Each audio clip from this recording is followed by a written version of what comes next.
This is not a story that I've told others when they've asked me, why do you care so much? Everyone thought it was just forced upon me, and they made assumptions. But I actually, growing up, I was not really well off in the family. I was told to stay away from certain people because they were different, because they were defective. Well, wasn't it that your mother kind of treated you that way as well? Yes, but please let me finish. So, like every child, I did not question the mother, did not question family, and did as I was told. And then, one day, I was about 7 years old. We were on our way from on the way from home from a local theater. It was a family outing. I can't really remember what I saw But there. your mother had already died at that point. Yes, but it was still expected of me to do and follow certain things. I took a wrong turn because I was off in my own little world, and I lost sight of my caretaker, who was supposed to. Because your dad was incapacitated. In a way. So, I ended up taking a wrong turn. Because everyone thought it would be a good idea to walk because we weren't that far away. And it would have done us some good instead of taking another mode of transportation. Mm-hmm. So, I ended up lost. I did not know where I was. And I ended up in what you would call the boondocks. This is in New York? Yes. Okay. Large place. Very scary if you don't know where you are. Even more scary if people are looking at you. Right. There was this lady. Her name was Liana. She ended up finding me crying, wanting to go home. I did not know the address of where I lived. I did not remember any contact information, no nothing. So she said, "You poor thing. So, please come have dinner with me and my family." She was a black woman in her 30s. So she took me by the hand and said, "You look real hungry. Come on." So she led us into this small little apartment. A lot smaller than I was used to. Very confined with space and people. And then she said, "Everyone, this is Eleanor." I invited her to dinner, so everyone please be nice to her. And they were all like, "Hello, Eleanor." And I was like, "Hi." Mm-hmm. It's like, you can have a seat near Jonas. They're like, "Who's Jonas?" "That's my son right there, Jonas." Jonas was about a year or so younger than I was. And he was in a wheelchair. In a small apartment? In a small apartment. Wow. And the dining room was actually, the wall was at the beginning of your TV stand. So it was a little bit shorter, and then we had a table a little bit longer than this, and chairs all the way around. At least, 15 to 14 chairs. Wow, that's a lot of chairs. Everyone all scooted up, and then they have plates upon plates. It was very... It looked like it was designed by an engineer. They had a plate on the edge of this plate, and then they stacked it on up, and then you just move it and grab a plate, and when you want something. Wow. It was a very interesting experience. Of course, me being shy,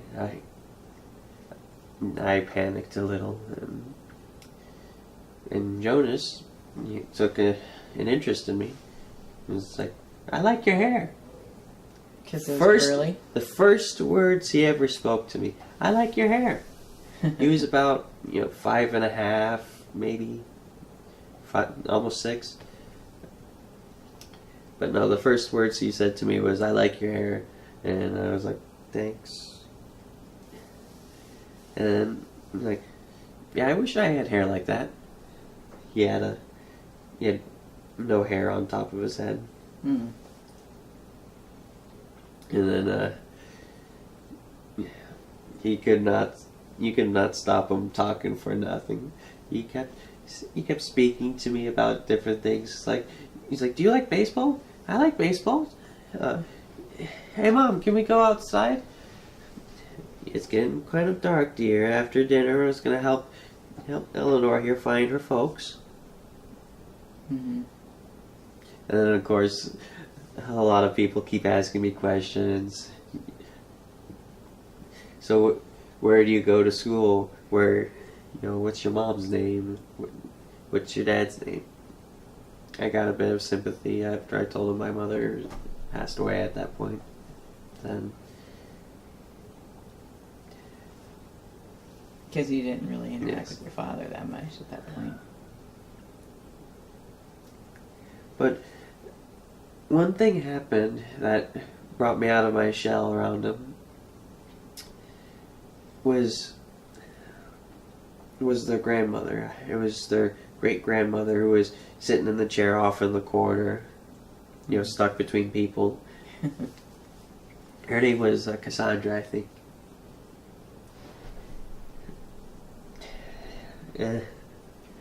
And she just broke the ice and just made me laugh and laugh. She would not, let me shy away, and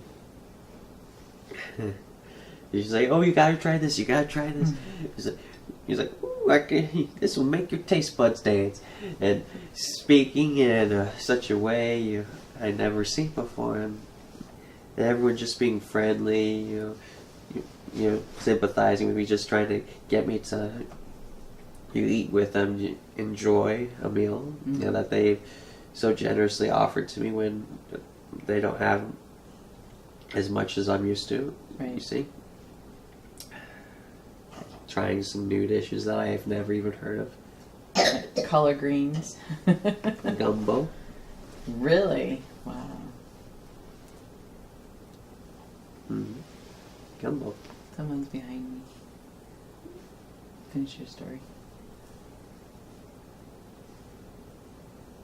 So, and then of course, at the end of it all, we were having a good time. I was trying new things. I was liking new things.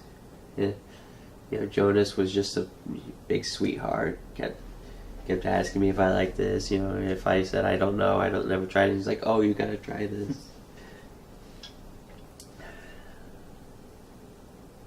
And because you felt... I felt sorry for him at first because he was in a wheelchair. But he did not let that stop him. Did not one bit stop him from enjoying life, from being who he wants to be. And that stuck with me. That stuck with me for years. Here I was told, growing up that to leave, crippled people, don't interact with them, they're defective. Lesser human beings. Yes. But they're not. Unfortunately, when they took me back out, most of them, a lot of the, the brothers and sisters, of the father and the mother, Liana, and they took me out and was like, "So where were you last?" We're coming from the theater. I was like, "Oh, okay, we'll take you back to the theater." So a good 30-minute walk. We were back at the theater. You were 30 minutes away? Wow. I told you I got lost and scared. Yeah. And then there was people looking for me, at the theater and all around New York. And then my caretaker was the first to spot me, and he sees all these people around me, following me. Colored people. Color people. Right. And he immediately rushes over, grabs me as if, they were attacking me. Right. And pretty much yelled at them to go away. They probably felt bad. I'm pretty sure if there wasn't policemen already there, they probably would have Spoken up. Yes, spoken up. So you saying... So I'm being carried as if I was a child, like a baby child again, because they couldn't trust me to, follow them. And then I'm looking over my caretaker's shoulder, and I'm seeing Jonas. He's off in the distance, holding his wheelchair, just looking at me. He's like, and then he looks to his dad and says, "Am I ever gonna see her again?" What did the dad say? I hope so.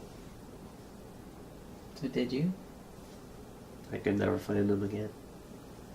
As much as I tried, but I could never find them again. I wish I could. Well, I guess maybe now in retrospect, they were there. That happened for a reason. Because you might have had a different path. So that stuck with me all throughout the years. I always remembered it as vividly as the day it happened. I always remember Jonas. I always remember, Liana, who found me, who who offered me help when I needed it most. That always stuck with me, always in my mind. Always recalling fondly about seeing them. Just for a few hours of experience. Just for a few hours. So that's why you did your activism for racial equality and to help people who couldn't help themselves. Because of that? Because at that point, no matter what anyone told me, stay away from those people, they're going to get you. Oh, they're not the same color as you. They don't belong to be in the same area as you. Otherwise, they do stuff. I would hear things and I would say, do you realize how stupid that sounds? I even was cornered once by another group of, I guess you would call them posh girls now. Right. And they even took to assaulting me and saying, "You're wrong, so get your act together or we'll get it for you." I think you got really good at pretending the persona that they wanted you to be, but inside you're just like completely different. So no matter what anyone said about being, not interacting with people, I know the truth. I saw loving human beings just like any of us, and I knew no one could convince me otherwise. So you want to explain who all those people are? Because I can totally feel them. After I croaked, I went and found him.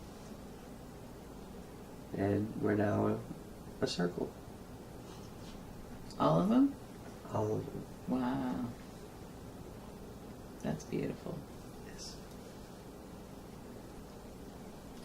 All because we had one interaction. Well, it's funny because as I was, watching a biography on you, and, history assumes the reason why you became who you were as far as your activism was because they assume the way your mother treated you, because I guess her family was all the beautiful, lovely, the physical beauty, and you were not, and so forced you to face the reality that you weren't going to fit in because of the beauty part, and wanted you to have manners, and then the father dying, and now you were an orphan at age 8. I mean... Yes. Remember, So this happened when I was 7. So mother died at 6, and your father was going to die the next year. So right in between those. Right in between.